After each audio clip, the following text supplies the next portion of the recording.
Bonjour, chers frères et sœurs en Christ.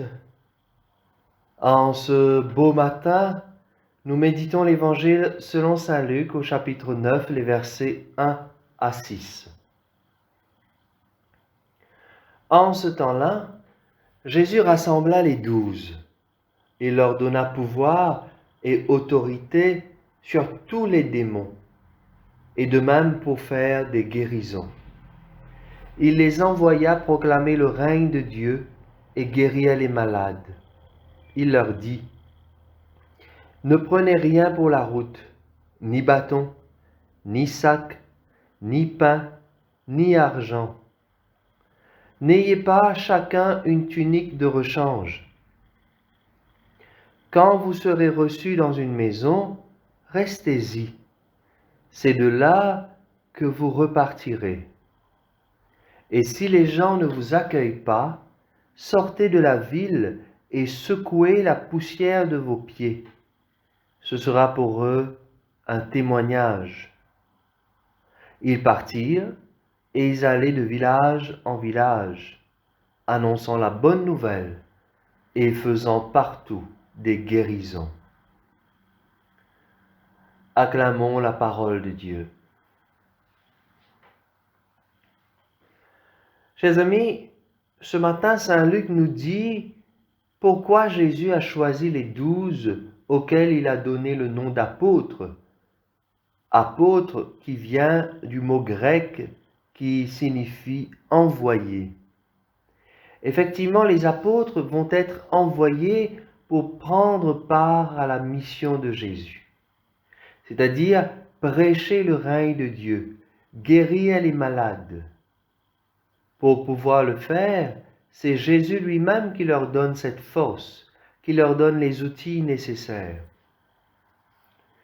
La force pour guérir les malades et expulser les démons vient de Jésus lui-même. C'est lui le médecin par excellence. C'est lui qui nous sauve du démon. N'oublions jamais que les apôtres sont envoyés en son nom. Mais à ce moment précis où Jésus parle aux apôtres, il leur manque encore une chose très importante, c'est l'Esprit Saint. L'Esprit Saint est cette force qui permet de témoigner de la parole de Dieu dans un monde parfois hostile. Cette force qui permet de se mettre debout pour la vérité, même si pour cela il faut prendre des coups dans tous les sens du terme.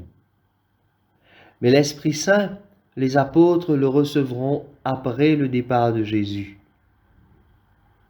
Après les 12, vont se rajouter 72 autres envoyés.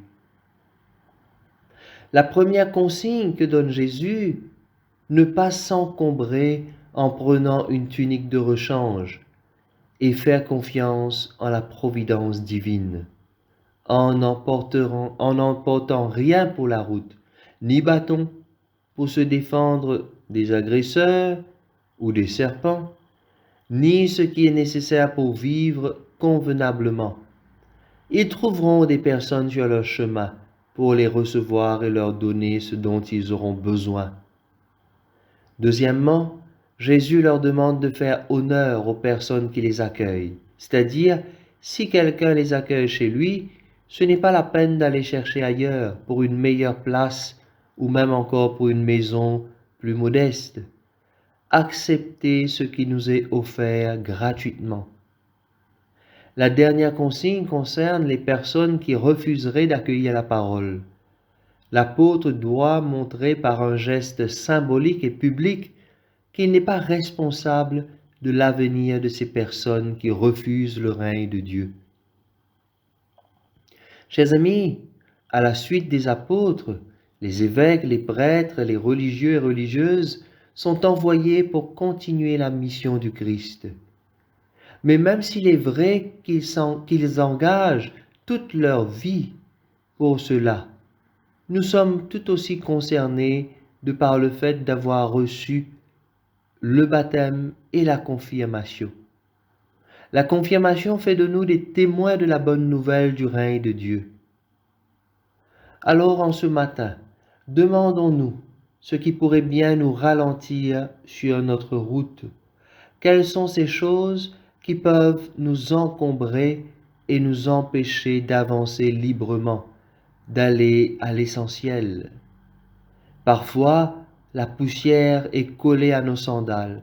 Quelles sont les poussières de notre vie que nous avons à secouer?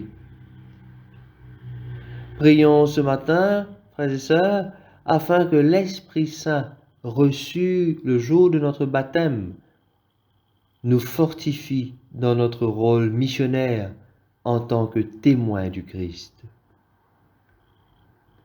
Amen. Je vous souhaite à tous une très belle et sainte journée.